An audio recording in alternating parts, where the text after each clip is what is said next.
Welcome everybody to Fawks Talks. Hashtag no filter. Worst snap camera filter ever. It's really not. It's not. There's just... Why do we have ghetto Tom Brady and where is Ronnie? Yeah. Oh, run a poll. How many people predicted butt chin? No one. No one. No one. No one could have. All right, whatever. Welcome to Fawks Talks. I am your host, Beardless Ronan Fox. With me as always, in voice in the void, Taryn. Just kidding. Taryn's not here. She left, just like my beard. But it's cool. She'll be back next week. And we also have our official mod, Cody. Just kidding. He's gone too. Is he really? What? Yeah, he's not here tonight. So fuck it. Yep, just me and Solo. I think Noble is in the chat. Yeah, Noble's in the chat. All right, good. That's good enough for me. I think. Or is it a different Noble?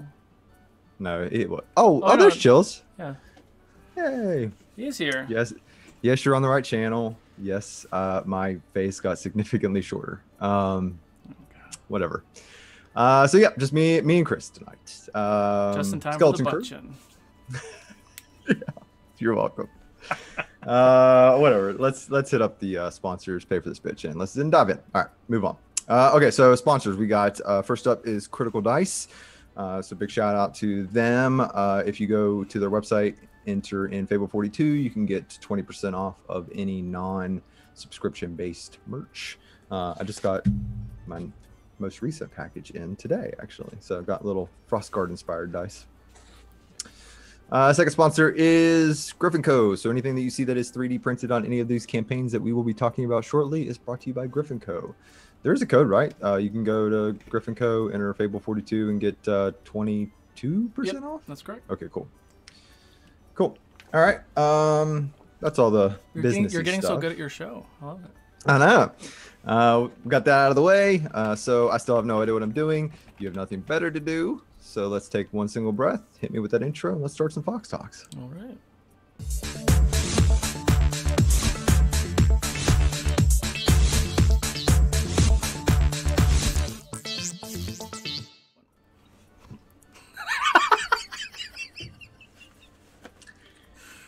Okay, so he never mind. Whatever.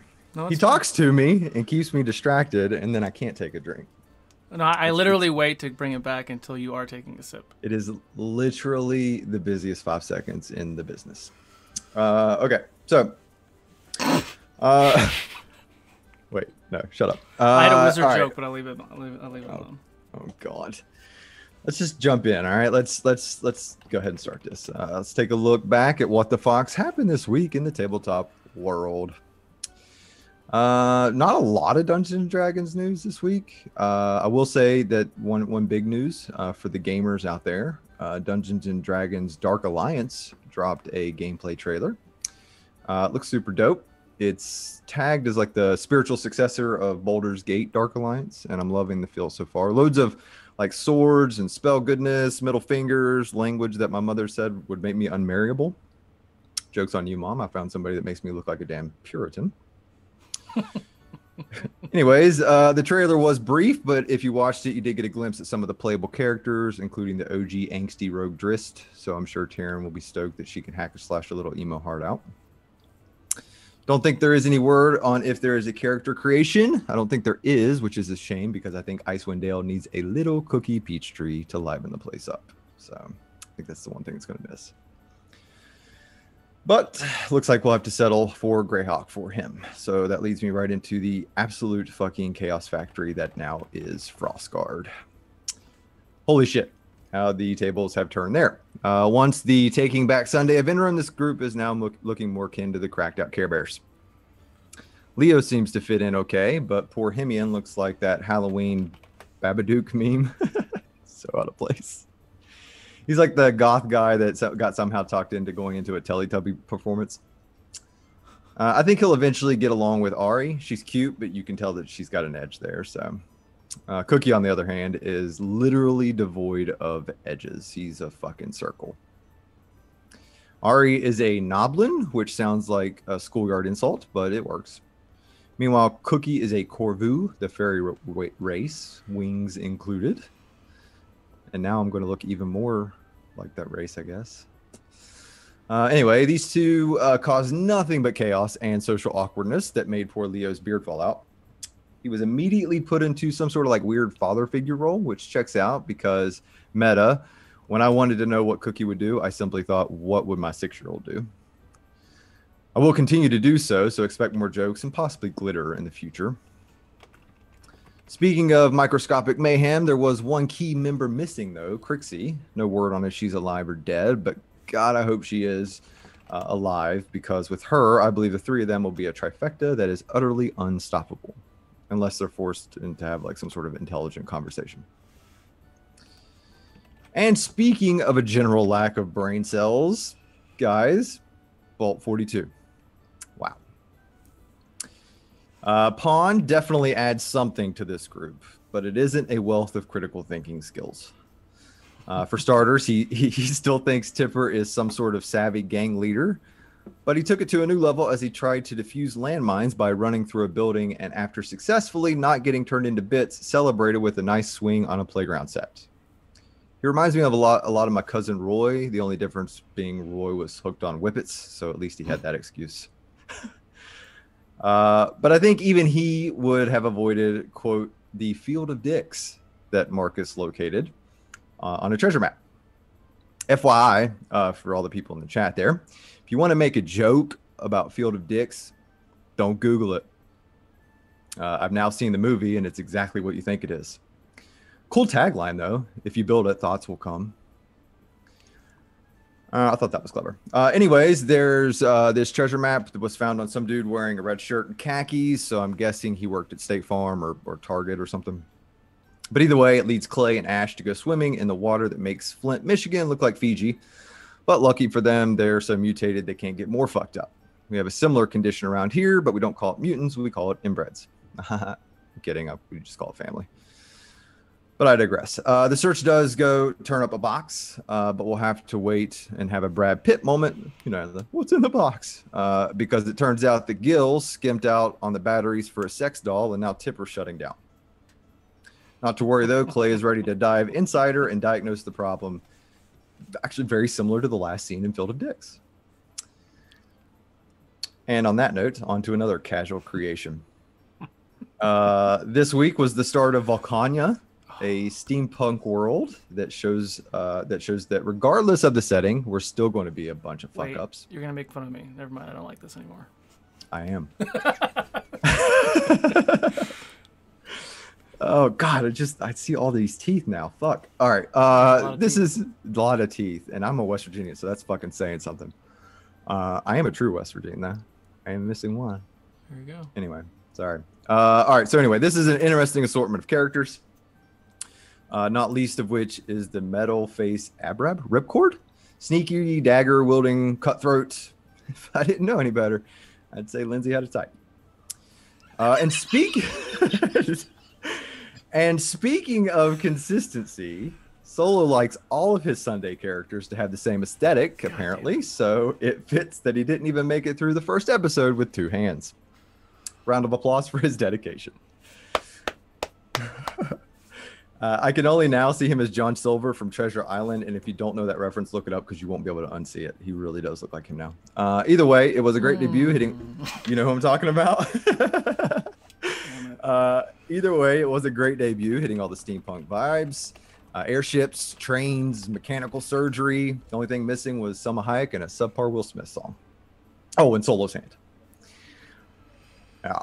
But all that is completely normal humdrum shit compared to whatever the hell Legends was this week. Oh, Solo, you're all over my radar. Oh God. It is actually really good that most of them have some type of shadowy help, because without it, I'm not sure how any of these morons could have survived this long. Only they could turn a day of shopping into a total fucking ass blossom.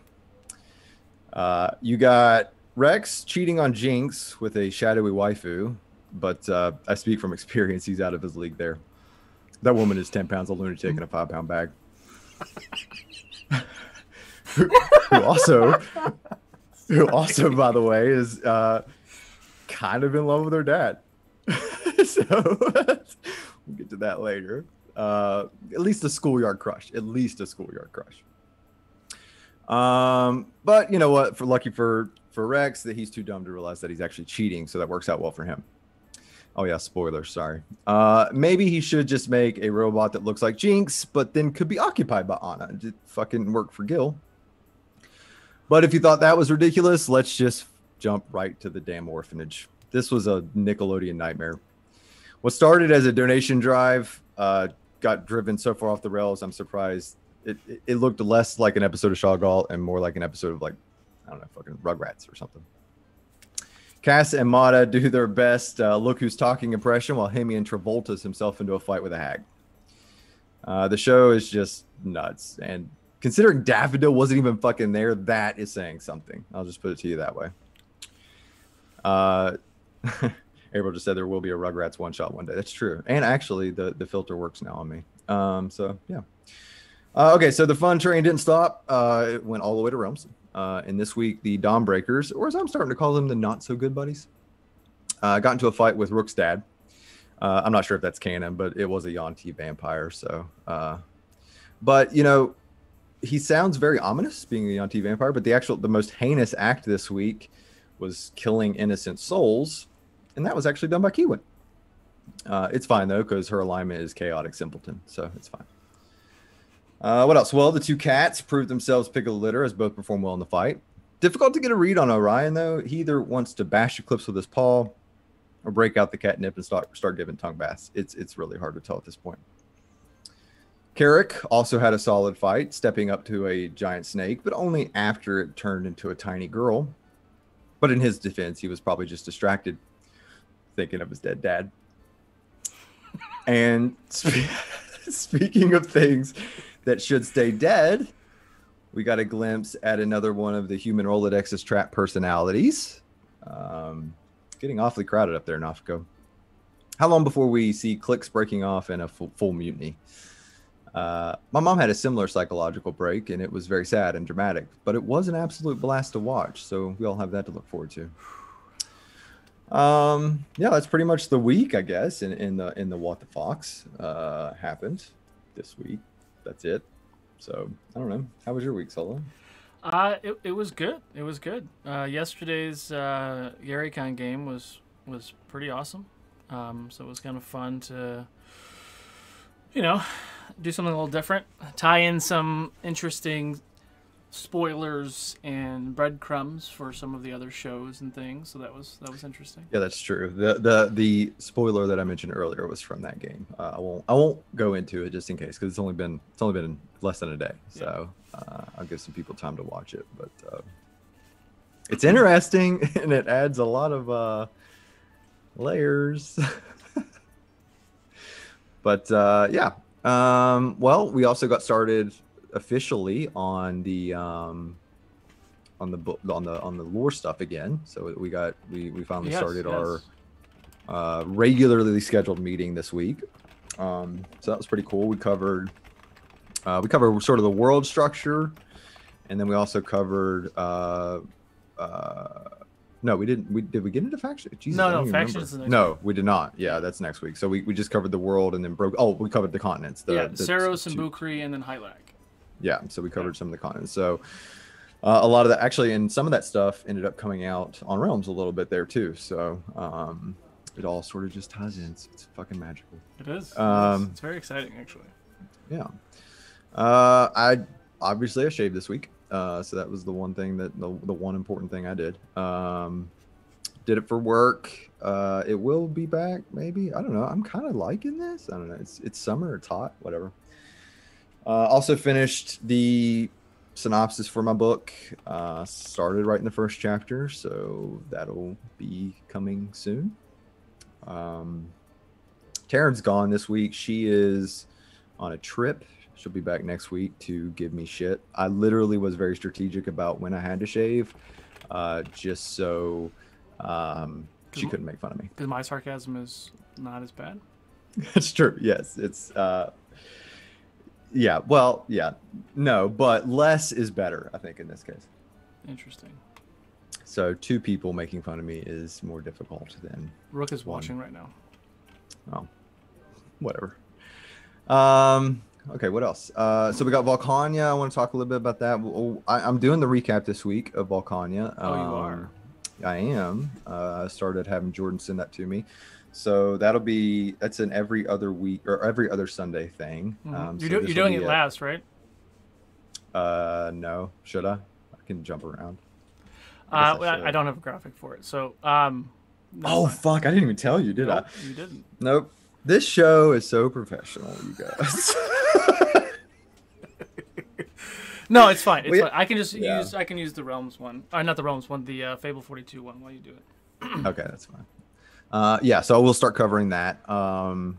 It was a lot of fun. I can't wait to play. My week is the next time we play, so that'll be I have to wait. I have to wait so long before I can play again. Which is it's a fun system too. Crazy, yeah. Let's see here. What else? Okay, a couple things I want to talk about, or at least cover before I get into the recaps a little bit. Are the AAPI that is done now? That right? That was done, finished up yesterday. We didn't hit our goal yet. But okay. It's still up now. So okay, cool. So we still have the Tiltify and all that sort of stuff through that. We have the fan art contest still running. If you want to, if Noble or Chills will hit that up, so I actually have the information. And on we that. have our donation drive on Sunday. We got our we have the choose your what is it called? Choose your what? Choice is yours. Choice is yours. Yeah, the entire tagline for the fucking network. Yeah, we have that on Sunday. That's starting at 8 Pacific. There's the fan art contest drop. So PG-13. We got first, second, third place. It's got to be character art, and it can't be used like third party. You can use like third party to create digital art, but you can't use a third party to actually make. You have to be the one who actually creates the assets of the artwork. Yes. Right. Exactly. Okay, I think that's all the highlights there. Okay, so let's get into it. We got a great lineup of guests this week. Joining us from Realms with a splash of Wizards and Vault is April Hill and Lizzy Donahue. But before we get into all that, as we all know, the campaigns are about the choices that were made. And so let's start Ronan's recap and see how they did. All right, so first up is Wizards. Wizards of Ugador. We're on episode 3. It is technically the Aftermath, part 3. This episode is all focused on House Frostguard. And as the source of much of the trauma and heartache at the end of the Ascension, they have had kind of an obvious rough start. They have had 2 instructors dead, 1 newly ascended student died, 1 that betrayed the others and left the school, another left, and 1 is missing. Yeesh. Leo will head to Thegan's room looking for answers and instead finding a journal. Himium will head to Rook's room looking for something much more valuable. Meanwhile, the 2 newest members of the Inner Circle, Cookie and Ari, patiently wait for proper introductions. Soon after, Mardak, the last remaining Frostguard faculty, shows up but looks scattered and rough. Following a brief conversation, he will go to leave, but will have a heart-to-heart with Ari about Crixie missing, his daughter who died, and how Crixie reminds him of her. Sorry, interesting. More layers. Just all it's coming together. Seeing this as an opportunity to lead, Leo will give a speech to the other members of the house as a means to raise spirits and unify it. Following this, the group heads out in the direction of the tavern or cafeteria where they meet Biago, Biero, and Nestro, the O's. They seem to get along with them well enough, although Himian does note that Nestro does not contain a shadow. Shortly after this, Marduk takes to the magical intercom or whatever to give his speech with many points lifted from Leo. He tells the school that they need to overcome their differences and come together, and for that's where their strength lies. And wouldn't you know it, that is just what will be tested as the Hesian Empire goes to make their move. The Ascended of House Frostguard head to their crystal and help to plane shift. Should be noted that none of them fell in the process, hashtag the best house. But they did sustain damage, which caused Leo's contingency spell to activate. So Frostguard made their grand entrance into Greyhawk on the coattails of a giant mammoth. What can I say? We got style. After some preliminary scouting, Ari gathers from the stars that they are in Greyhawk. Eventually, the group meets on the castle walls and drinks with Mardek. Here, he shows his students a side not often seen. He displays his humanity as the group converses about all that has happened and the plan moving forward. They have a cheer for Crixie, who remains lost, and generally just enjoy each other's company before heading to bed. Some, Ari, didn't make it that far after all the drinks and decided to crash outside. Before leaving, Mardek does a one-on-one with Himian about his future, Anna, and Nestro. The next morning, the group goes to town, gathers information and materials, primarily a map, proves to be quite adventurous with the likes of Ari and Cookie, but they return to the school successful. And the episode comes to a close that night as Leo finds someone sleeping in his secret room. So that is it. I mean, we are now officially in Greyhawk. This is everyone's sort of origin story. So I didn't mention at the top, obviously following the show is the next installment of Wizards. So it'll be the first sort of full Greyhawk. It'll be the first mixing of houses. So that'll be exciting. And I'm in it. So watch it. Okay, so next up is Vault42. We are on episode 17, and it is... You're in the show tonight? I think I am. Yes, I am. Okay. Yes, I'm in the show tonight. Cookie is everywhere. Even if I'm not, I should be. Okay, so next up, episode 17 of Vault42. It is called Treasure. Okay, so this... Terrence said I didn't mention how adorable Cookie and Ari are. That's a given. It's really understood at this point. Okay, so this episode begins during the watch with Marcus working on his gun modifications and giving Tipper pointers on her shotgun. With her new gun knowledge acquired, Tipper returns to the others' concern that she has and asks to listen to Gil's holotape from Ash's Pip-Boy over and over and over again. Meanwhile, Clay records a holotape before being approached by Rita, who saw Tipper's true self. She says that she won't say anything, and she's headed to 5 Mile Farm to meet with Harry and visit Hannah. Likewise, June offers her friendship and silence about the whereabouts of the group. Following this, Marcus lets Clay know that the new leader of the Desert Rangers, Saffron, is not the biggest fan and will probably want something in exchange for information she may have about Teresa's whereabouts. Clay is willing to make that trade. As they travel, Tipper graciously heals a boo-boo Pawn gets while falling in a pothole, earning her even more respect as the gang leader. The group eventually takes a slight detour from the road to check out an old farmhouse that they decide to settle in for the night. Checking for landmines, Pawn, like I mentioned at the top, Pawn runs through the house like a crazy person, strangely does not die, while Ash does the normal thing and walks the perimeter. They meet out back where they find an old swing set. Pawn, of course, swings, after which he and Clay convince Ash into swinging on the basis of it being some sort of workout, which he does. Meanwhile, Tipper makes a friend with Hash Brown, and it's like we're transported into elementary school, which won't be the last time this week. I'll get into that here in a minute. Anyways, Marcus heads inside and finds a treasure map on the former resident of the home. They find the supposed location of the treasure that is somewhere deep underwater in a nearby pond. Clay volunteers and goes for a swim in the dark with his electrified sword to light their way. Marcus is concerned about the water being irradiated and Clay being in it. He tests the water and does in fact learn that it sucks. It's toxic. Ash decides to help look under the water when Clay comes up for air. Meanwhile, on the bank, Tipper reveals that she's not feeling well, and Marcus and Pawn see her skin start to turn off.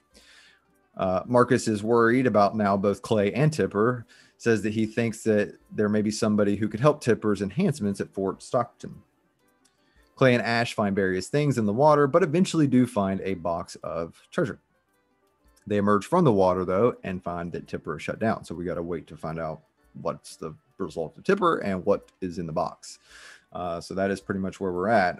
It was come to find out that Tipper's enhancements or stock pieces weren't meant to last this long. So she's going to have some sort of thing happen to her. So figure that out. And it's all roads to Stockton. Okay, so now I'm going to do Forge of Fate. So I guess do you just want to use Realms, or do you want me to save it, or what do you want me to do? I already made the graphic, man. We're fine. Dope. Told you, it's professional. Okay, so all right, next up is Forge of Fate. We're on episode 1 to stoke a flame. We open with Dr. Herwig. I wanting to call him Hedwig. Sylvia, Ravgar, and Kinzo. They're traveling from the Isle Nation of Idagasp to, and by the way, there's a lot of words in here I'm not going to say right, and arrive at the skyport of Newgard City of Ogholm, meeting their contact Ripcord with a rough idea that they are looking for a forge in the snow. Here, the party deals with a few children who pick their pockets and meet an old friend of Ravgar's, Tavin, from the Latvian War. Jeez. Leave it to Casual to write this up with all these words. They meet in Stone's Hall to share a drink and identify the location of the forge in the snow, being located in Terraspool, the northern part of Newgard beyond the tundra. Party encounters another friend of Ravgar from the war, a man by the name of Fjorn, who is known to drink more than he should. While at the inn they were expected to stay, it becomes clear that Fjorn is more than just sick and seems to be infected with something. Violent and unnatural reactions from Fjorn concern the group and other guests at the inn. Other members of the party learn that the life in the north is less than stellar quality. Tavin reveals information regarding some kind of attack, hive, soul forge, and other nonsense. Presumed dead, Fjorn becomes an increasingly alarming individual for the group. Following morning leads the party to a train that is expected to lead them to Torholm, which is the last stop before the tundra. The train is uncomfortably empty, save for a few individuals, but the nature of Fjorn's warnings have alarmed a few. The train continues for a while as Sylvia takes note of an individual and Rip continues to survey the train. A loud explosion occurs as the train slams on its brakes, with the bridge in front of the train is blown away. The first two cars of the train fall off the edge as the rest of the train clings to the track. The party sees their demise below as Sylvia and Dr. Herwig are knocked to the bottom of the train that already fell off the tracks. Rip, Kinzo, and Ravgar all work to save Sylvia and the doctor. Ravgar using feats of strength to aid his allies, Rip using various lengths of rope and drugs to keep everyone focused, and Kinzo providing support for the others. Both Dr. Herwig and Sylvia are aided to the car of relative safety, with Rip and Kinzo helping them to get better level of safety. However, Ravgar realizes that the train is heavy with the engine and attempts to release the clamp of the train engine, but his arm gets stuck. The doctor numbs Ravgar's arm, Rip gets Ravgar high on nitrix, Kinzo remains stable, keeping the train from falling, and Sylvia climbs down Ravgar to release his arm from the train. Sylvia can force the clamp to release, but the force was enough to remove Ravgar's arm from the bicep down. Yushk. Quickly, the party works to aid Ravgar and the doctor to safety just as a small caravan of Nug arrive near the train. The party prepare for battle, but were pleased to find themselves with allies aiming to help. They are then transported to Torholm, where the Nug shaman starts to tend to the injured Ravgar. Dr. Herwig takes the time to explore his curiosity with the shaman as the party meets with the Viscount of the region, explaining that the forge they are seeking is across the tundra where the monopoly has set up and started corrupting their metal sources and causing organic life to become sick and twisted. The Viscount explains that they are expected to cross the tundra against the wishes of the Count in 3 days with the start of the 4th. The time goes by and the party is taken care of as Dr. Herwig encounters the power of the shaman's mental manipulation and Kinzo discovers the crow inside of his soul. At the start of the 4th day, the party is preparing to depart across the tundra as Ravgar exits from the healing chambers of the shaman with the metal prosthetic arm, so he's now dope. He did not get his chainsaw arm. That'll come later, I'm sure. Yes. Yes.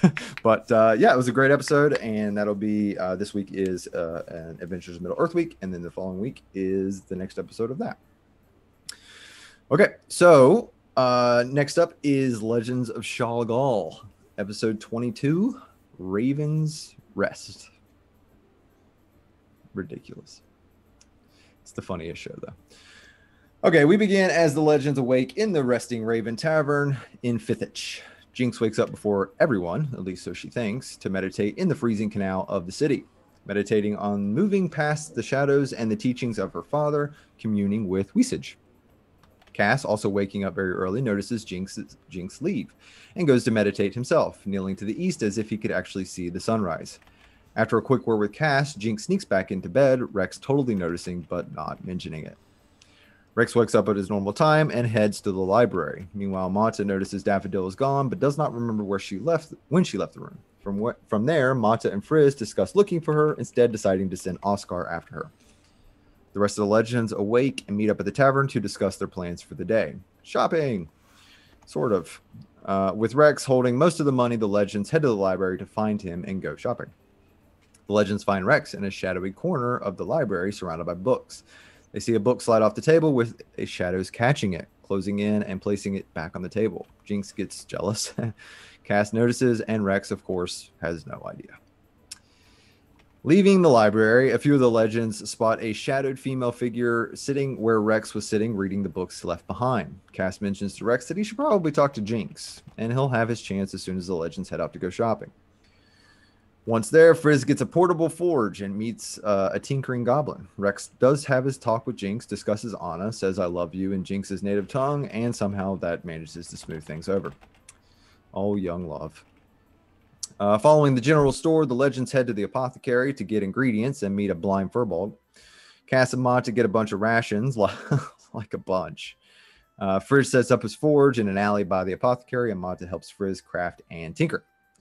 Rex and Jinx decide to head to the temple, with Cass following behind. Rex and Jinx find themselves at the temple of the Raven Queen. Rex gets some reading materials on her. Anna manifests in a physical form and speaks to Rex and Jinx for a bit, then leaves passing by Cass. Legends meet back up for a moment, and then they all head to the orphanage, minus Frizz, who's left tinkering by himself. The original plan, I think, was to just drop off a simple donation. But at the orphanage, they learn that that is a less than ideal situation for the children. Then shit got weird. Cass disguises himself as a little girl to see the children, while Mata sneaks around the back and climbs up to the second floor, ending up in the children's room. Rex and Jinx question Miss Iona? Whatever. I think it's Iona. And after linking up with the rest, Rex asks the wrong questions regarding certain parents who adopt many of the children. Rex and Jinx soon find themselves up against a hag in an office. All this while Cass and Mata, disguised as children, sneaking into the second room upstairs. Frizz is tinkering by himself. Oh, and Daffodil's still missing, with Oscar out looking for him. Ilona? That's a silly name. Anyway, that's what Diane says. So that is where we're at with that. They are about to fight Ilona. Whatever. And it's kind of like that old 90s song, right? Oh no, that was I Corona. Never mind. Oh Jesus. Sharona. Thank you. My Sharona. Yeah. Anyway. Anyway, that's where we're at with that. So we got two people about to fight, and the rest of them have no idea what's going on. So that should be interesting. But yeah.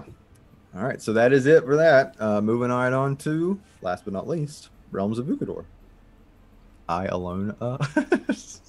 Whatever. Her name's Susan. That's canon now. All right. We're on chapter 30 of Realms of Ukador. It's Unsettling Darkness. 30, Jesus. I know, man. Milestone. Well, it just feels, not to interrupt your recap. Or no, you're good. But I'm here and I'm thinking. They've been through so much where it feels like it's been like episode 60, but at the same time, we've already been through 30 episodes, and it's just like that fast. Yeah, like, no, it has been a rapid pace 30 episodes for sure. And already their third technically big bad. I mean, mini big bad, right? It's a mini big bad. The Artificer was the only big bad, but they've had several strong enemies. Yeah. Yeah. Well, no, not the Artificer. Pyriel. Yeah. Artificer, Pyriel, and now this sort of new threat that they're still discovering. Wow. Yeah, that's a lot.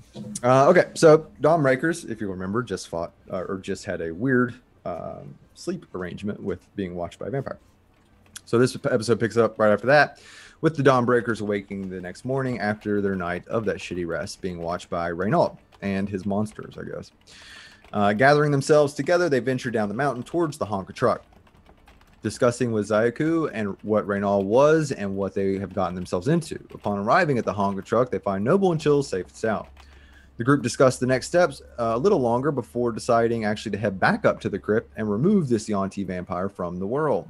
Before doing so, however, they climbed into the Honka truck and took a proper long rest, except for Kiwin, whose nerves were still rattled.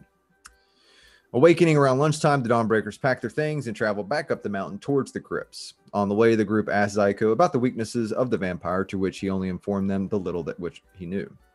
Entering the crypt, the group found a large room with burning braziers throughout. They also noted a gated door to the left, as Aiku described, along with over a dozen floating spectral ghosts wandering throughout the space.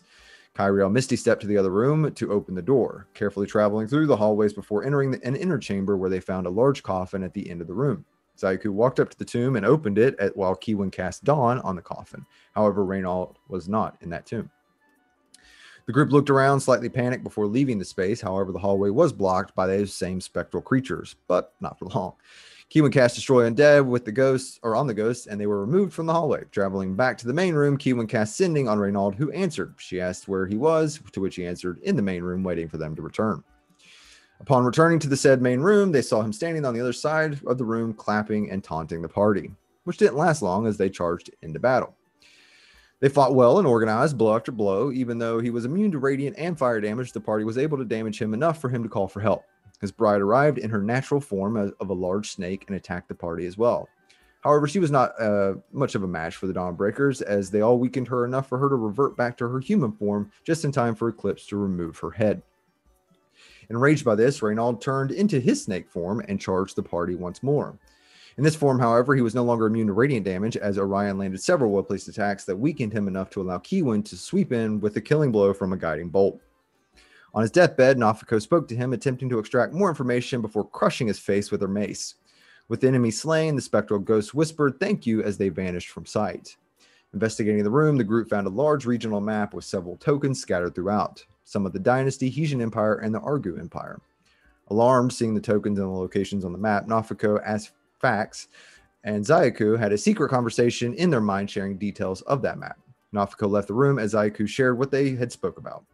There seemed to be some Argu loyalists within the dynasty with directional plans to head towards two locations, one of which was towards the battle front of the Hesian assault, and the other was towards the Great Wall Mountain Pass to the north, the only thing keeping the Argu Empire at bay. Processing this disturbing news, the party continued to discuss the reasonings behind this. It was revealed that it seemed to Argu Empire and the Hesian Empire are in league with each other.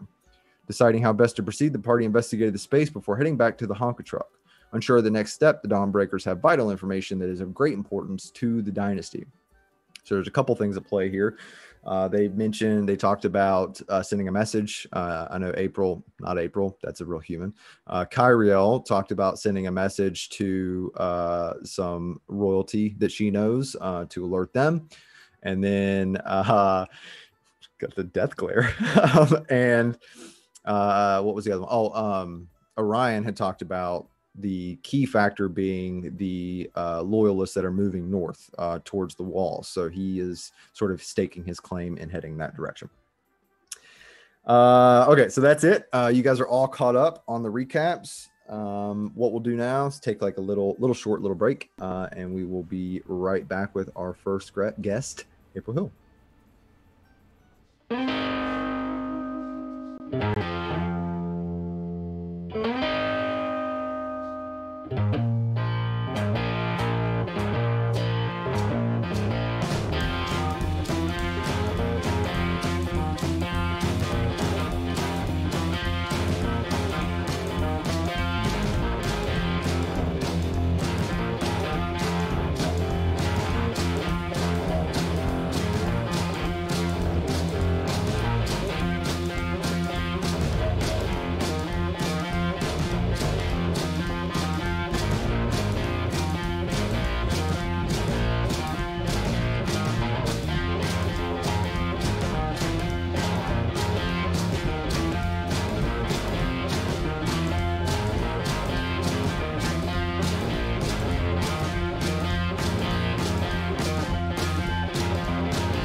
All right, welcome back. Okay, so my first guest tonight can be seen playing all things Kai here on the Vault42 network. Currently, she plays Kyriel on Realms and Killian on Wizards, and you can catch her every Saturday as the Overseer on Vault42. Miss April, how are you doing this evening? Oh, and Kaya, Doc. Kaya, on yes. Oh, yeah. Forge of Fate. We'll talk a little bit about that in a second. Yeah. Yeah. So cool. Welcome to the show. It's been a minute, right? I don't know. I just booked it. Been a while. Been a minute. Solo's literally just leaving now. I don't know. I talk to everybody all the time. It's hard for me to keep track. Okay, so let's get into these questions. I got a couple realms questions, and then we'll get into some other stuff. Oh. Yeah. Oh, no. Okay. So first question. Oh no, this is gonna be terrible because I can see Lizzy. Y'all can't see Lizzy, but I can see Lizzy. Well, some of these I'm asking. Since she asked you a couple questions, I'm forcing you to answer them now. But since you then flip the script, I'm gonna make her answer them when you guys are all I had together. to go first, though. Yeah, absolutely. Okay, so as the dawn breaking good buddies now have less direction, where is Kai hoping they'll go, or have something she's hoping to do in the long or short term? So where are her thoughts on all this? Well, now that we've met our new friend, her thoughts are all muddled. She's definitely going to find some time to probably reach back out to Samanji. She's been struggling internally, like if she should reach out to her aunts or not, especially after talking to Zeph.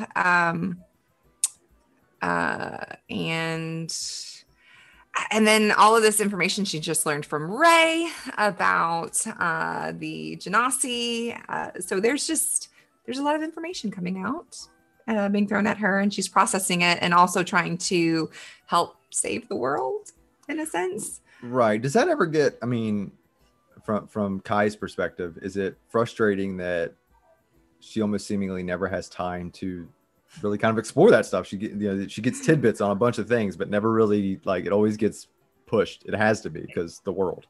It's a good distraction. For yeah. her.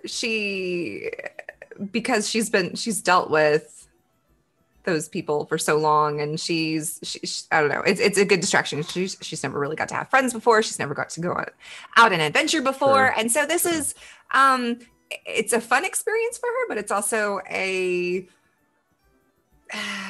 mean, it's scary. It's scary right. Because I mean, there's so much danger, and yeah, it's like she's thankful for her training that she got when she was growing up, but also resents it in a way. But well, that kind of leads, I guess, into the second question a little bit. So it says Kyriel seems to be put on a precipice between the Dawnbreak. I'm gonna call them the Dawnbreakers, and their friends she made before she met them. How is she feeling now that they are traveling with what she perceives to be her enemies, the Zayaku thing? Well, she only had one friend. She ended up the man, the orc that was her caretaker, her bodyguard. She had a lot of misconceptions about him because they never really got to talk. Well, on the way, I mean, if you've seen the episode, the Session 0 episode, she really got to know this guy and see him for who he really was. Mm-hmm. And she was really excited for him to be able to get away, just like she was excited to get away. So he was, and so get out of here, you made me cry. So she was really excited for him to also be free of, the life that he had lived on the island. And finding out that he had a family and that he was going to get to be with them again. And so it was like, she was really excited for him.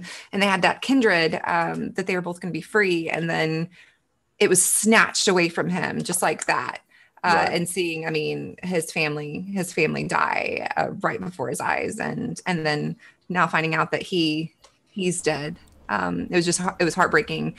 And same thing, I mean, because it was like almost symbolic of her too, like, this was supposed to be my freedom too, and now everything's burning down around her, and she doesn't really know her place in the world.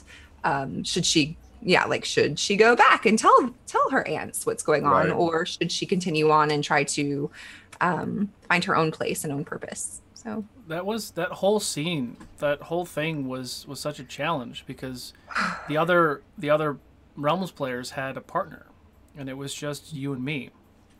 So it was a one-on-one session for 3 hours where that was the catalyst for your storyline. Like you leaving what you had behind, but this new, like, it was just all so powerful. And like it was the first time I made you cry. It was my first freaking episode, and I was bawling my eyes out. But it was so And the genuine reaction too, because you didn't think I was going to do something crazy like that for your first session. So it was genuine reactions, and then having this pretend character that you cared about, that helped you get whatever. So being able to bring that back with this other NPC was was a lot, and it was when you make a decision like that as a DM, it's hard because you don't know. You make this leap and you're like, oh God, I hope they don't hate me. Like, and, sure. and you do that, but like, it's just happy to watch it all unfold, and it works. So, okay, so just for people that haven't seen it, definitely not me. The preconceived notions that you had of the orc in the beginning, were those negative connotations towards just the orc itself, or what do you mean when you had preconceived notions? Oh, yeah. So, I mean, because he was, so my bodyguard, was heavily scarred. And he was very much their like right-hand man. Like he followed me, watched me make sure that I wasn't talking to anybody. I didn't go where I wasn't supposed to. So he was like my protector, but also like my, prison guard almost in a sense. Like he made sure that I did what I was supposed to do, go where I was supposed to go. But I never knew his story. I never reached out to him. I never got to know him. I just saw him as an extension of my aunts and their control over me and my life. So getting free and being on the boat with him and getting to know him and his story, it just kind of opened up her eyes and my eyes. And yeah. So that change, is that something that, because I know we saw like a glimpse of that with her and Zaiku in this last episode. I mean, is that something she thinks about, is like, okay, I have a lot of I should not necessarily judge everything based on gut reaction or first reaction? Yes, especially when he reacted the way he did, saying, we killed his sister. Right. Internally, she immediately had regrets, and was warring with that. Like, okay, yeah, but you followed orders. You had a choice. If you have a sense of family, then you have a sense of right and wrong. Sure. And you killed innocent people. But now I see you as a person, and it's so much. There was a lot of warring with. Yeah, sure. With her, like, oh, you're not a person, but you are, and you should have known better. So it's like, oh, it was really I think it was hard. neat because that's one of the first times I can remember sort of genuine anger with Kyrell. There hasn't been a lot of that. So that was kind of interesting sort of to see that come out. Yeah, she's protective of people that she loves. Yeah. And yeah, that's something that I was super excited to finally get to show, because it hasn't come out yet. Yeah. Because you literally burnt down a church and didn't have as much remorse. Yeah. I mean, yeah. Well, that was just good times. It was a temple to a bad deity, fake person. And luckily Voltok killed that person before we could get our hands on him. To each their own, okay? To each their own. Oh, okay. Anyway, sorry. Moving on. Okay, so we'll jump right into it. If Lily and Kai were both single, would Kai make a move? So for all the Patreon subscribers, I believe, did our letters drop, Lily? Okay, so Lily, I'm talking because I talking about Lizzie. Yeah, so for all the Patreon subscribers, you did get to see the correspondence that Lily and Kai had before they actually got to meet. And so there was a spark there when we were both technically single. And this is your fault, by the way. All of this is stuff, because if you guys would have got together, that means she wouldn't have got together with Rook, and none of this crap would have happened. So it's your fault. Interestingly enough, though, it's always your fault, Lily. Interestingly enough, though, when that was still on the fence, Kai was having some interactions with Rook. Nice. So, and what's funny, actually, if you want to add a, I don't even know what we're on now, fourth layer, there was a moment where Thegan was super fucking confused about sisters. So there's that. There's that. Yes. So that it plays very much to and not, I mean, it was and then there was a little bit of a thing with another character. Jesus. Yeah. So it's very much. Guys. Yeah, exactly. Well, fair. that and It's called very options. much. Yeah, and it was very much in her backstory to be like that. But she was very, very interested in Lily in those letters and how she was talking about things and her view of the world and describing things and where she's been. And it, to Kai, that kind of started unlocking something in her that was something deeper in her that she didn't really know that she had. She became more passionate and more a more loving person instead of someone that was just about being free. It was more like, I want to be free and I want all these people to be free and I want everybody to be happy, not just me. That not everybody is like a bad guy, basically. So Lily unlocked that in her. That's beautiful. Did you answer the question? Would you make a move on her if you were single? Did you share the most oh wait, no, there was some no, never mind. I've shared all our letters, including the stuff we said about. Oh, okay. Yeah. Chris, well, always listening. she's now in a committed relationship. Yeah, with a relative. Got it. No, I'm kidding. Not with a relative, actually. It's a Would be step grandfather. Oh Jesus. Whatever. I don't. Oh no. Told Solo, I was like, I didn't know you wrote this in West Virginia, man. That's cool. Yeah. Yeah, no, like, of course, if the things could have gone in a very different direction, then yeah, that was going to be a thing. Cool. This is a yes or no question. I was going to say, so next question. Would you make a move on if you were single? If she was, yes. All right. But then somebody came in, swept her off her feet. Sure. Yeah. It's there's a lot of timing issues, right? So. Yes. Wow. It's like the gods are moving things in the right direction and how they. Yeah. See, Lily doesn't know this. She's just getting played by Rook. It's the gods like, no, I want her. You can't have her. Yeah. It's not real love. Anyway, so what does Killian think? Oh, what does Killian think about being Greyhawk, especially after being walled by the giant statue thing?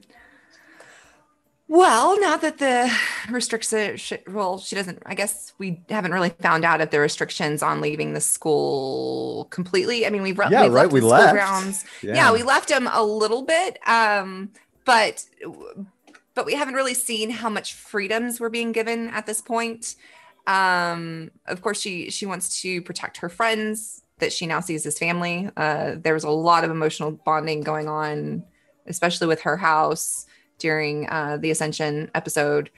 And especially just Astra. Oh gosh, that will be probably brought up tonight. Sure. But yeah, excited to get to know her aunt some more and her new powers, and hoping that there is more freedom, that this isn't an illusion, and that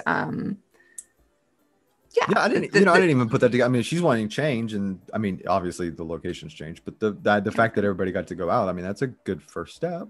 Yeah. Theoretically, but I don't know if that's actually a change or just a necessity at this point. Exactly. So she's kind of waiting to see where the cards are going to fall and work it out from there. Interesting. So you're in tonight, right? Mm-hmm. Okay, cool. All right, so it's you. I get to meet Cookie. Yeah, that's right. Yay, chaos. I don't know who's Jesus, I'm so good at this. I think it's Hemian. Uchaime, you, me, Anna, Lily, and Jordan. Yes, that's right. Yeah. Cool. I believe. Wait, you guys are both on it tonight? Yeah. God, I am so good at my job. I didn't know that at all. All right, awesome. Okay. Renee wants to know when we're going to see Cayenne Peppers again. which is a fantastic name. That's the Choice Is Yours character, right? That was the crazy goblin that was like Harley Quinn, right? She's not a goblin. She's a gnome. She's a rock gnome artificer. But I got the Oh, character yeah. right, though, right? Yes. Yes. Okay. So she, gosh, that was, it's coming up soon. It's coming up soon. There was going to be an event that she was going to play. She's going to be in, but we're postponing it for a little bit longer. But soon you will see her again because I freaking love her. And She's it was a blast. brilliant. It was so much. It was a fun character that the Patreon subscribers made. Yeah. They made me a Trayvonus worshiper. Assholes. Okay, so back to Realm, sorry. How does Kai feel about Orion, considering that their friendship is basically started with a common motion spell? Generally speaking, how does she feel about Orion and all that sort of inclusion or whatever? She's fascinated with him in a sense that he has family and like a daughter and the way his family works, like she, how they move around like the pride, Right. basically. That was very interesting and foreign to her. Just that sense of like, and kind of learning what that kind of means because she's never really experienced that. Experiencing it now a little bit with this group, but she's still a little, I mean, he's new, so she's still like watching him. She doesn't strike me as the type that has like no. trust issues or anything like that. I mean, it's more no. That's exactly. But she's just trying to watch him and figure him out and see what he's all about. So sure. Okay. All right. So what can you tell us about your Forge character? I know you mentioned it at the top there. So she's fun. I like her a lot. You were mentioned. You were alluded to in that first episode. Yeah. Spoilers, she's the one with horns that was spoken. Yeah. Yep. I got some horns. So she's a doctor. She's an Abrabasum doctor, whose best friend is also an Abrabasum. And she, while her friend pushes the illegal drugs, she pushes the legal ones. Right. So they get the best of both worlds. I write scripts for whoever wants them, and her friend gets all the stuff that you can't find that's legal. It's weird too. Like, and I didn't get that. Like, I read through the stuff that Casual sent us all, and I read the Abrab one, and I didn't get total psychos, but every one of you guys are like nuts.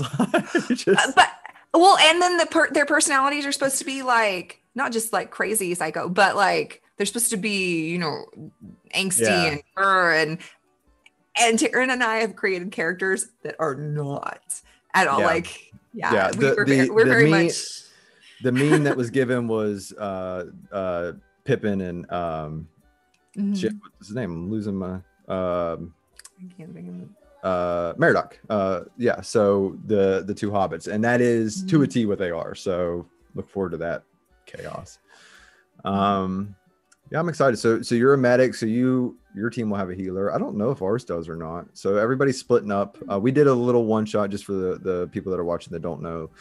We did a one shot with some of the characters just to get a handle on the system, and then we're all kind of split up and doing our own separate groups. Obviously the first group has a medic, second group is you. I have no idea if we have one. So I kind of have some medical things, but I don't know. It's a lot of fun. And yours is not the next episode, but the one after that. Is that correct? Right. I believe it's the following Sunday after whatever. Okay, hold on one second. My thing died. Okay, so one of the other things while I get this set up is look at your noble tattoo.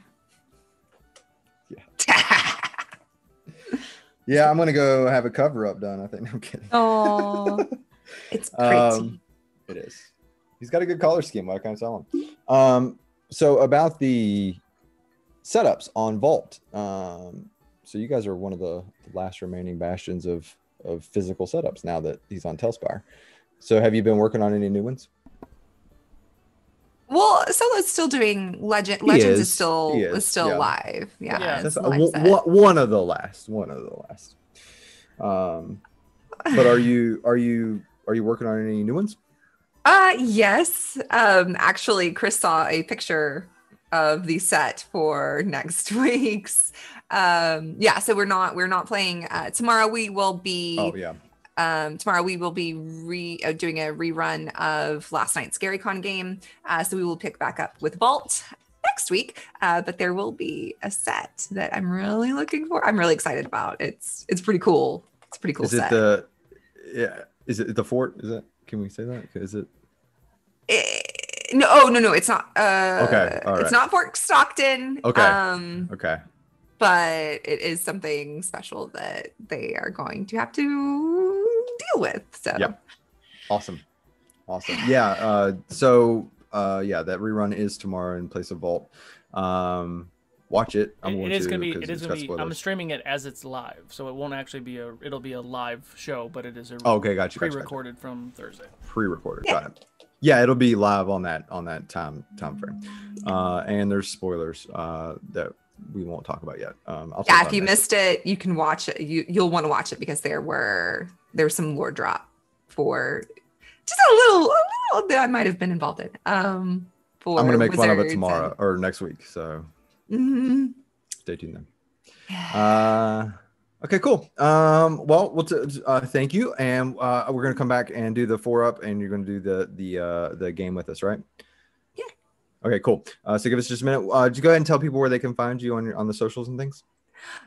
My name is April Hill. You can find me at stiletto_assassin here on Twitch and on Instagram, and stiletto DM on Twitter.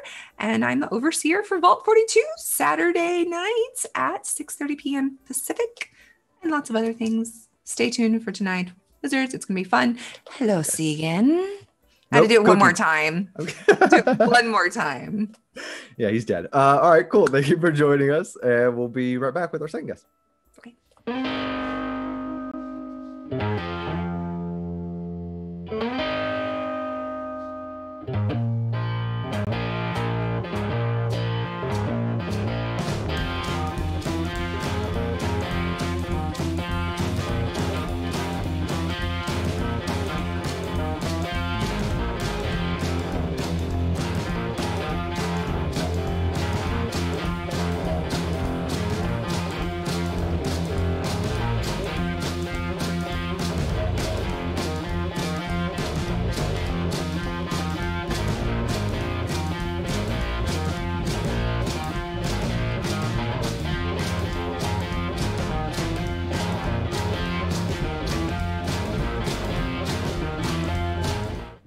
Welcome back. Okay, my next guest can be seen playing 400 characters in one as Nafiko on Realms of Ugador, as well as Thegan's best friend Lily on Wizards. We're best friends. We are to death. Ladies and gentlemen, Lizzy Donahue. Hey, what's going on?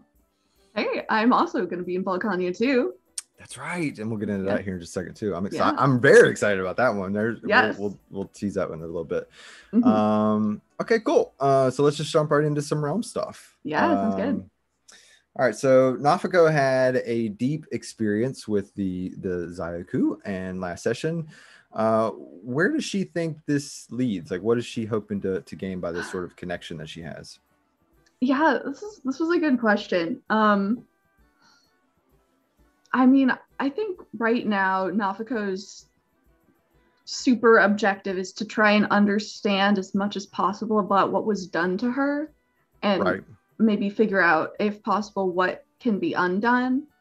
And I think in Zayaku, she sees another person who was, made by her father / creator, and for her, it's like all the more important that he gets a chance at redemption, that they get a chance at redemption too, of this person. It she sees herself like a reflection, and she doesn't want to give up on somebody, even though Nafiko really hasn't done well.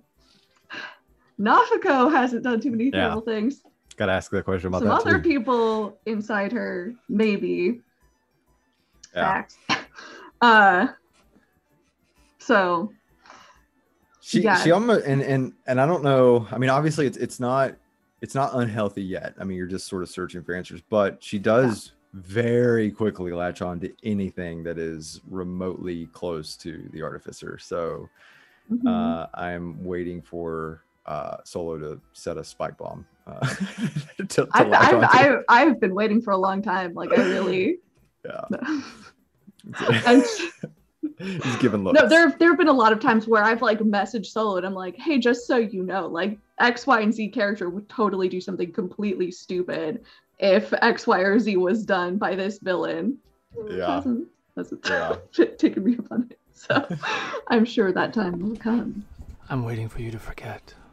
Oh, you don't want me to okay, I'm just giving. I love ASMR Solo. One thing I want to ask, because it just literally popped in my head. It's something I've asked you before, but now it's been a while. There's been a couple instances even since the last time I asked you, but like, where's she at with the artificer and wanting / hoping he's dead alive or not dead? Yeah, like where is she with all that? I think at this point she's again multiple people. I'd say but I'd say overall they're starting to like actually like believe and hope that he really is dead. Because there was something, and I don't know if it was this episode or last episode, where you're like, she was talking to somebody and she was like, unless you have information that says otherwise, like you were like, it was last, not this past one, but the one before it was to Zayaku. Yeah. You're like, unless you know something. I think she's starting to like feel like, because she keeps running into all of these people. Right. Like it seems like everything we run into, it's like, how did he have a hand in this too? Yeah, right. And she's like, so is he a rat? Yeah. But it seems like, I feel like after that last one, it's starting to be like, okay, maybe he really is dead. And that's okay. Right? Like maybe I don't need to get revenge, because apparently there are plenty of things for him to undo. That's true. To undo. And you can take out your anger on a lot of things apparently across the realms. I will constantly be dealing with the aftermath of him, and I won't ever really get to deal with him specifically, but maybe that's good. Okay, I'm skipping questions here because I gotta know now. All right, so what are the other personalities within Nafako thinking about Vax's murder? Considering her oath of redemption. So yes, now this is I'm glad that this question was asked, because to Fax, murdering this vampire is part of her path to redemption. Like she, without getting into too many spoilers, she was at the right hand of Retzikor, the necromancer artificer, for decades. And it wasn't always in like a operational capacity. Like she was more of like a housekeeper, but she was intimately involved with a lot of things, to the point where this vampire that she killed knew who she was. Right. So to her, this vampire had no remorse for what he was doing. He is hurting the greater good. And part of the oath of redemption is knowing the difference of when someone should be given a chance and when letting them continue to live will be a greater harm to the greater good. So the complicated answer is I guess the less complicated answer is they're okay with it. It was pretty brutal. I was gonna say that's scary. Vax's. I was gonna say that's Vax's, but and so that's where she's coming from. This was immediately followed up by a more personal betrayal to the rest of them, of Fax sort of shutting them all out when she started fronting. I actually am almost not sure if I feel like when she took over that time, she shut the rest of them out and they just lost time, which is not something that's happened to them for a while. So I don't even know if they know. I think maybe they picked that up, but I just have a mental image of her walking back into your brain and them all sitting around a table and she's just like, all right, listen. You just gave me an idea because we do have an art contest going on right now. That would be a fun image of seeing all of your personalities. I always imagine Playing them in D&D. this black void around a campfire, and people will like walk closer or farther from the light. That is my visual internal scape for Nafako. Okay, that would be a dope image for sure. Okay, well, that leads right into this though. How is Nafako dealing with the revelation that secrets can be kept from other personalities? It's not good. It's gonna quickly spiral out of control, I think. Yeah. Like I think it seems like Fax is the one person who's really figured out how to do this, but the distrust within the house is not a good thing. Yeah, that's And nuts. I think, that it's no, I look forward to my Shakespearean descent into madness. And it's also been one of those things where, like, I mean, there's been some like grappling for control, but like distrust can lead to anger, which could lead to like fighting for control. Right. Man, that would be nuts. I don't know what's gonna happen, but like I think I don't know what's gonna happen. We'll see where this goes. Just playing it in the moment, but for now, a new character has emerged. That's right. Oh yeah. So okay, so I did ask you about the little boy. So I'll ask you, what can you tell us? Can you give us a little flavor on the new one? Yeah. So Emar is she's the Dragonborn, where Nafaka gets her hands and arms from. Cool.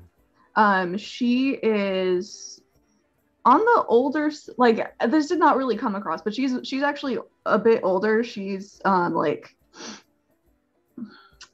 I would say equivalent of like early 40s. Her origin is a little bit similar in some ways to like Carrick and Eclipse's, in that she has like her village was torn apart by pirates, but she was, and this is getting to, just for some fun, some meta spoilers, like her family was torn apart, but she was the mother in the family that was torn apart. So before she got taken in, she was sort of going wherever she could, taking any job she could, so she could try and find what happened to her kids. Oh, cool. So that's her deal in a nutshell. So is she gonna mother Glip? That's what I was about to ask. Well, it's interesting because Ray has actually been the one who's mothering Glip. I'm almost wondering if she's gonna try and mother Eclipse, but I don't. Oh God, what if she fills the void left by Carrick's dead parents? I'm here for this. That would be fantastic. Yeah. So anyway, that's cool. A quick rundown on her. Well, again, we'll see what happens. And she's still in control, right? She's where we left off last episode, She was in control. Yeah. Interesting. She might get the front for a while because infighting. All right, cool. All right, so let's move on to wizards. All right. Okay, so how is Lily feeling about her environment now with the change of scenery? And by that, I don't mean Greyhawk, I mean no Rook. I mean, she is devastated without Rook. Absolutely. I see Taryn has just left, so that's. Right, I waited. No, I'm kidding. I didn't wait. I'm sorry. No, I'm just joking. Now tell us how you really feel. No, Lily is. She is very much angsting. Like Lily is the kind of person who feels everything. Like she feels everything to the fullest. So like, her lows are low, her highs are high. Like she is definitely been riding a low, and it's very complicated because Rook is gone, and she's never going to see Rook again. But Rook is also not gone. She's in Travanis, but Travanis was a person who Lily hated. It's very complicated. It'd be weird, like the first time you saw Travanis and made the connection, be like, "Oh, you're not really that." I mean, well, I mean, it's canon that she basically has Rook's face now, so yeah. Yeah, I kind of like the other aesthetic. Sorry, really off. That's funny. Also, a lot taller, I guess. And do we know? I mean, does she know? Like, we're in a different like thing, like a whole different world. Can Trayvonis go there? Like, does she know any of that stuff yet? Is she worried about any of that stuff? Is that a spoiler, Solo? I mean, it'll come out tonight, so probably. Or did I just guess a spoiler?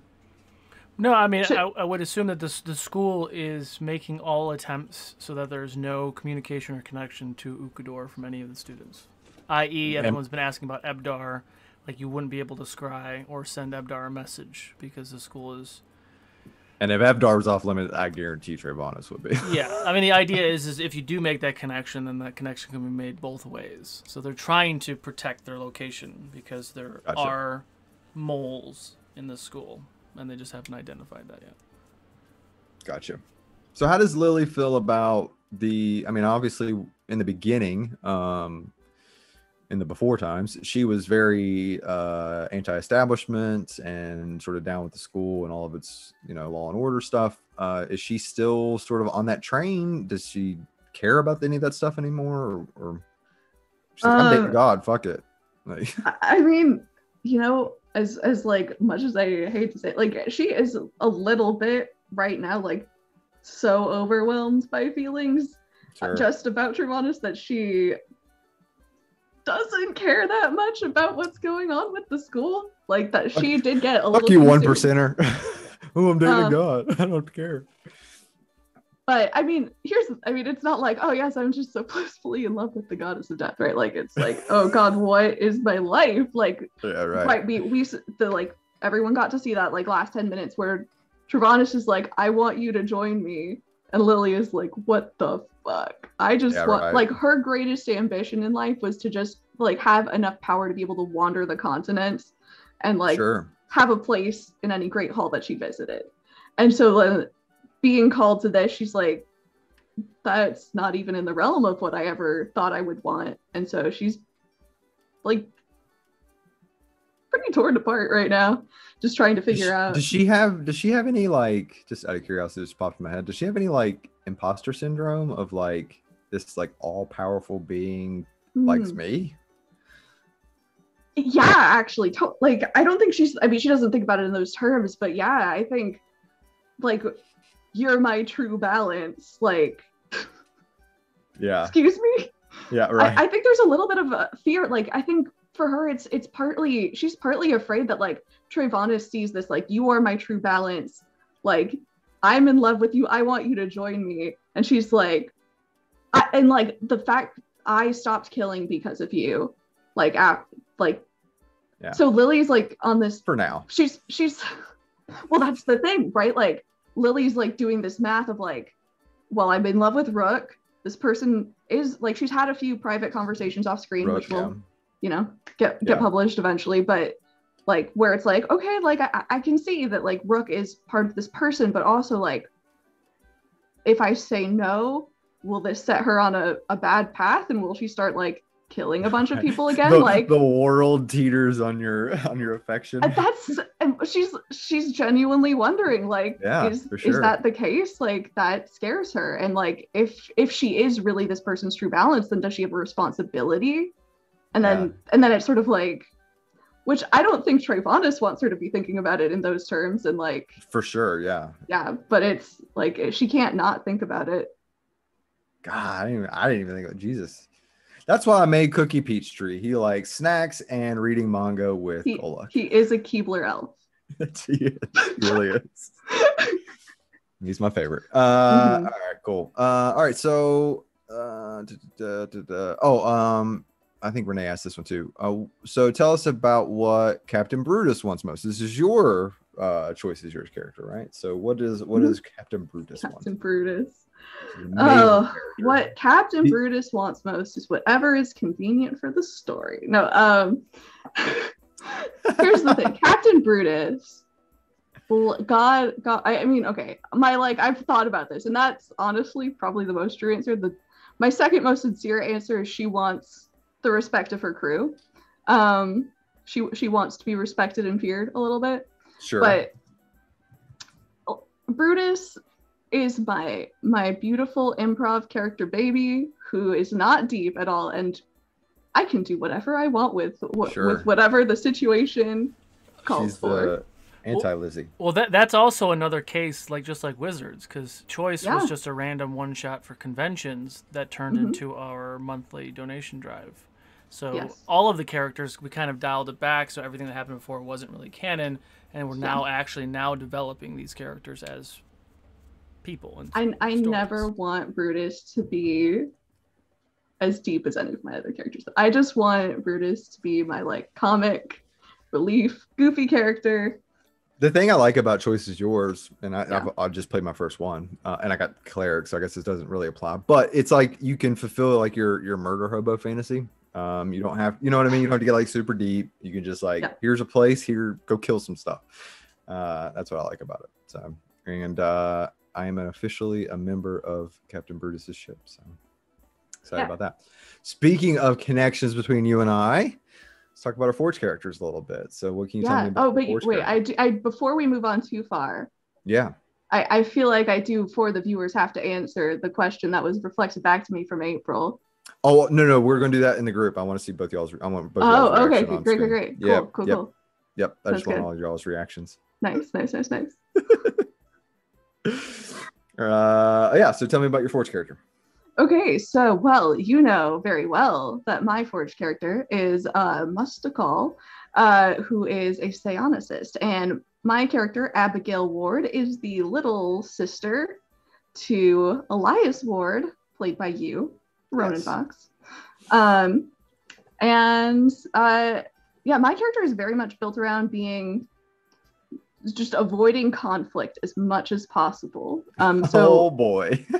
Which is going to be funny with like the riflemen and but she has some abilities to like that are like sort of like calm emotions and things like that. Like okay, cool. She is not a fighter. She's no physical skills. She's all face.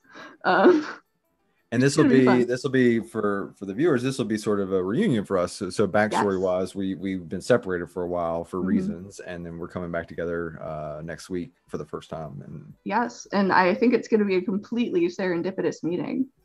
My understanding. Yes, and you're not the little girl I dropped off. So no, that'll be interesting to see. Definitely not. Yeah, we've been apart for like a decade, give or take. Like yeah. So, and you're not the little boy that left her. That's right. Well, he was already a stone cold killer by that point. I was a hitman when I left her. So I don't avoid confrontation. I think my favorite line was in the one shot that we did. They said that I was charged with murder, and I said I told them that I did not deny the charges, just the location. So I've never been here before. So that's my character in a nutshell. Nice. But yeah, that's exciting. Cool. All right, so let's go ahead and tell everybody where they can find you on socials, and then we'll take a quick break and we'll come back for a game. All right. Yes, you can find me on Instagram and Twitter at the Lizzy LD.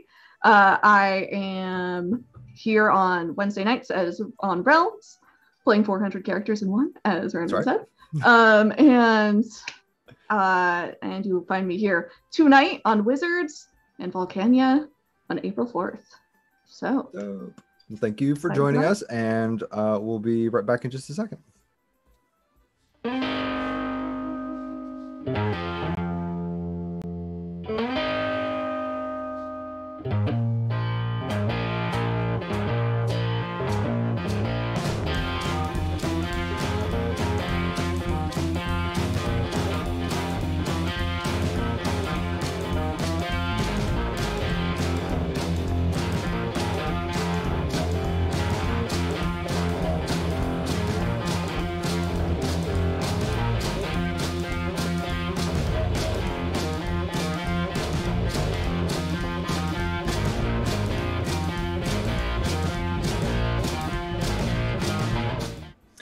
Welcome back. A wild solo appeared. He's gonna play our game with us. Solo appeared.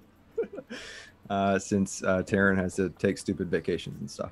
What's that word mean? Okay. Yeah, I don't know. Never heard of it.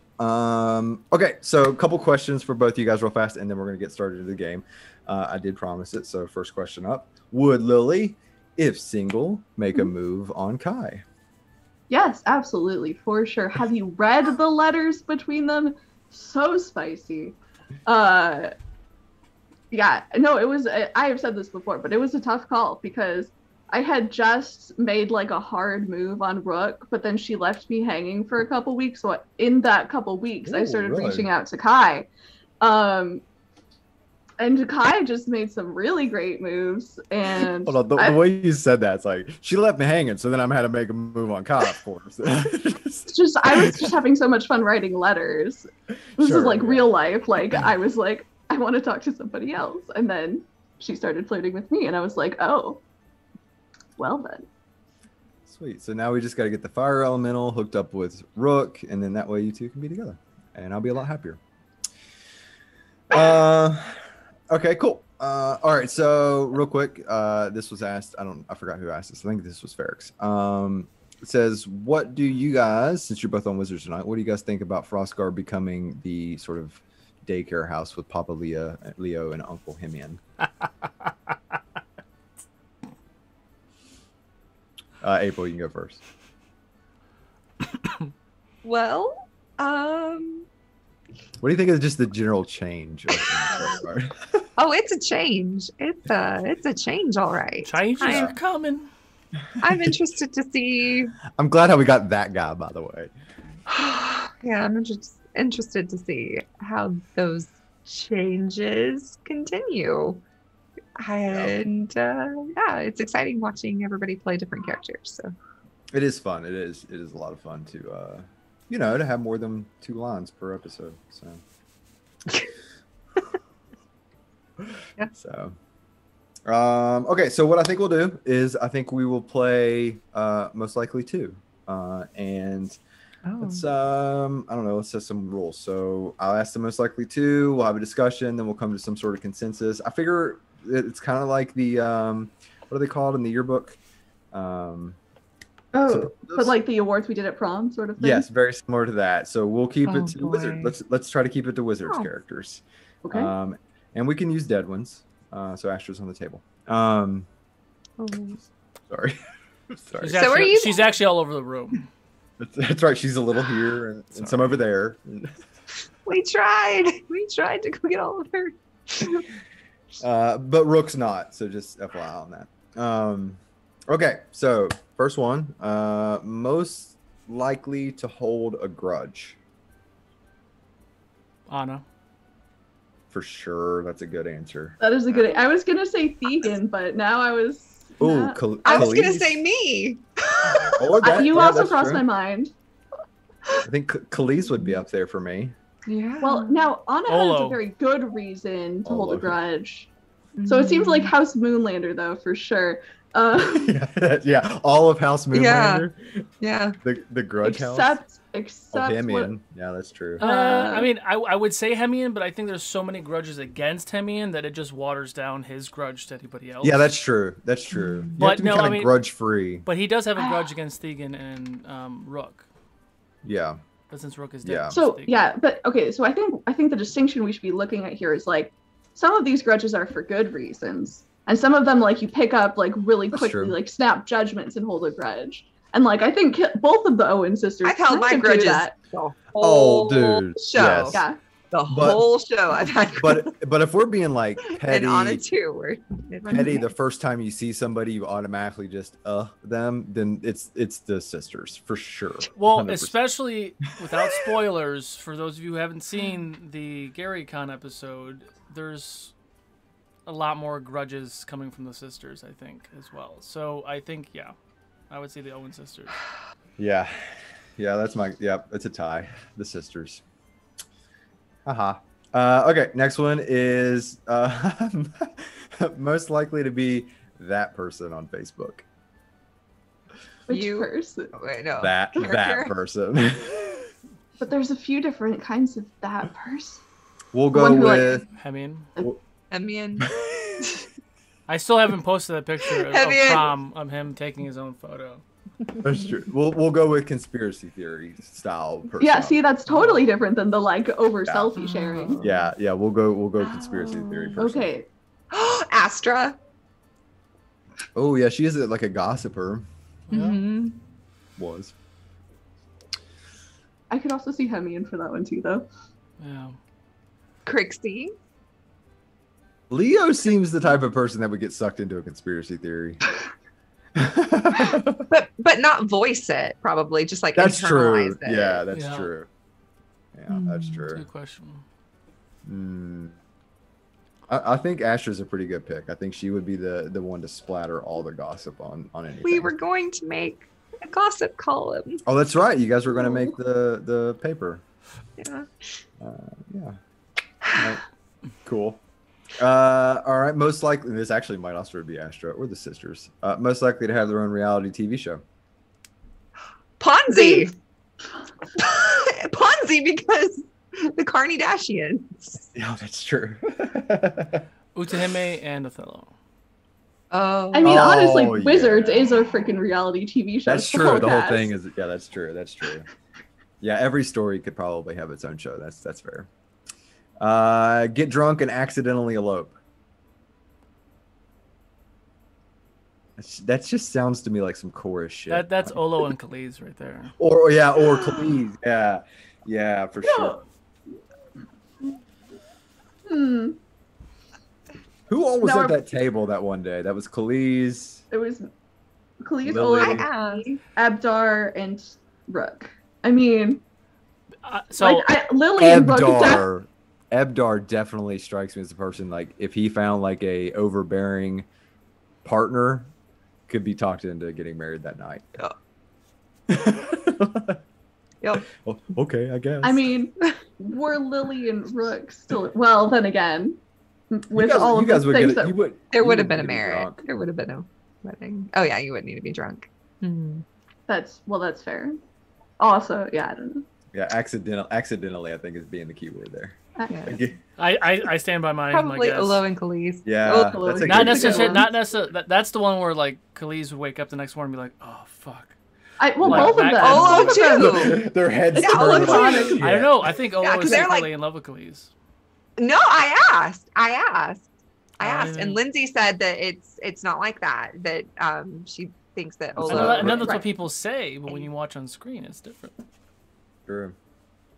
I mean, How you I would act say, versus and that's what why you say. they're the ones who would accidentally get married because Yeah, they'd be like drunk and they'd be Your like, best friend. "We should bind ourselves for life." Yeah, we're Right. best friends. Why don't we just get married?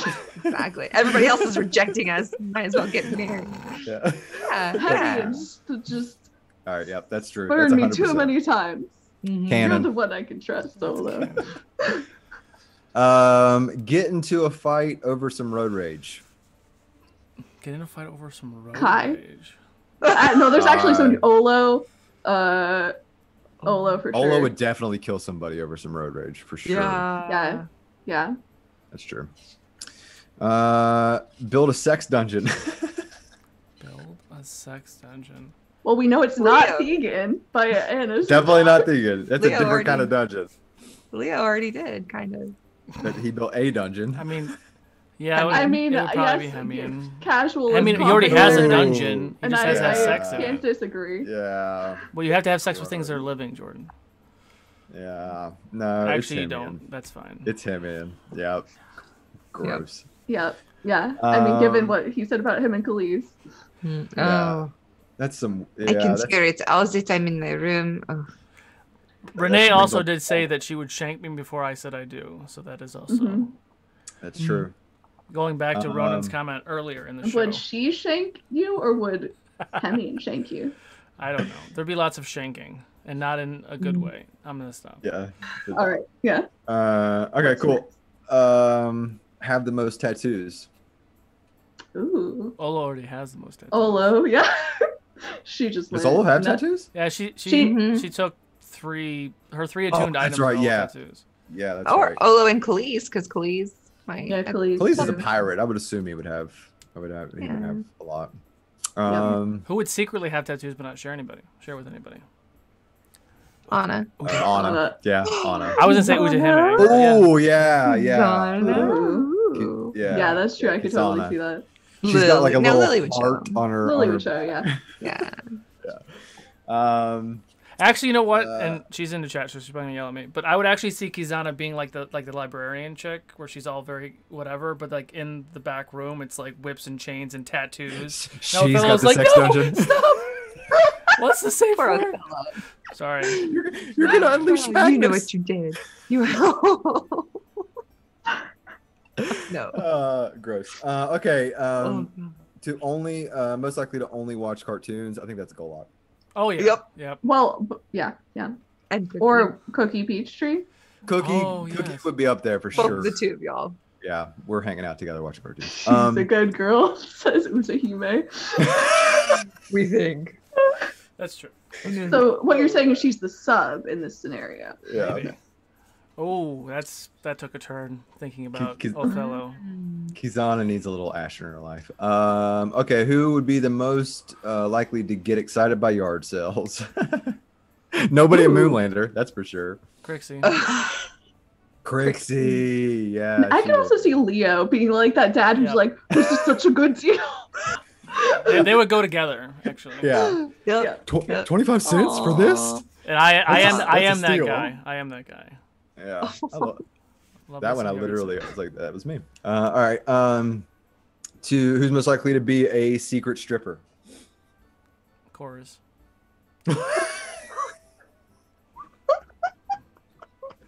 just paying his way through wizard school. Ponzi? Ponzi, I mean, I see- can see that. But would it be secret? Oh, that's true. Secret. That's- I feel like I she would was tell gonna people. joke Lily, and I'm like, Lily wouldn't make it a secret. I imagine the scene from the hell was that football movie? High School. Wait, Oh, hang on, sorry. So hold Friday the Night phone. Lights. We already have a stripper, and it is Hemi. Oh, but that's also not a secret. No, no, he would not Friday definitely Night not Lights, secret. but it was the one with it doesn't matter. But Yeah. there was a scene with the teacher where she was actually a stripper, and they were She's at a the bar. tan. She's a tan. Yeah, so that's chorus. Like you guys are all go to the bar, and then you see chorus like ah. Oh, Oh my god. Oh, Oh, gosh. Khalees. Khalees was a good guess. That's from the chat. That's Yeah, right. Khalees Because he's a would- good dancer. Oh, But again, I do not think he would keep it a that's secret. why. Varsity I- Blues. Thank you. Thank you. Varsity Blues, yeah. Yeah, chorus would be disturbing. Most likely to be a philanthropist. Leo? Leo. Ari. I was gonna Kizana. Kizana? It's got to be someone in Silverthorne, I think. I feel like it needs to be. I mean, Ari comes to mind, but I don't. like, It's true. I mean, I Although, feel like only because no. she I doesn't mean, know what Mari's money got a is. spicy side. have Leo. have you read? No, I think like Kizana Othello. They're like that philanthropic couple, and they like draw all the Yeah. galas to. Yeah, Yeah. yeah. Very funny. They're the boring couple. Most likely Boring. to get plastic surgery. Oh. Ponzi? Keeping up with the Kardashians? Yeah. Sorry, that's all I can think of. That was. Hemian? Well, Olo when she regrets getting face Yeah. tattoos. I think I think Anna would. I think she would be the Plastic surgery? oh, hold on, hear me out. Not now, but like she's like the 45-year-old who still wants to look like she's in her 20s. We're so she- elves. We're not but I'm saying this in real life. There's no such thing as yard sales either in realms. I'm just saying. Why not? Well, maybe there is. Hell, I don't know. But she just oh, strikes me as yes. that type of person. She prestidigitation. Right. for- She's constantly she constantly cares about her appearance. Yeah. So We're gonna call them cobblestone sales, and then it's a thing. no. I regret having you on here. Jordan said when she's 467 and trying to look 120 again. Yes. Okay. Thank you, Jordan. That's what I meant. Yeah. Oh god. Yep. I'm not. Digitation, the wrinkles. Prestidigitation. No, and it doesn't have to be severe. I'm just talking like Botox or something. She just strikes me as that type of person for sure. She's not a goddess. She's a pain in the ass. Most likely to have a one-night stand.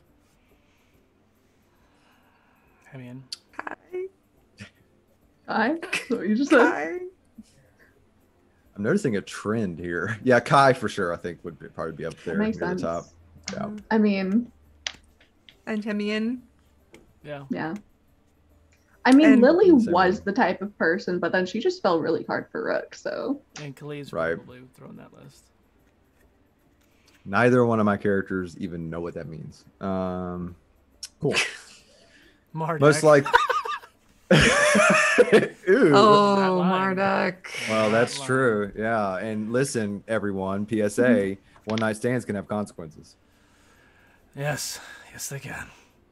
Especially if it I happens lo- more than once. Particularly if they're immortal. Anyway. Actually, it wasn't a one night stand. It was never mind. Sure. I mean, is it really when you're immortal?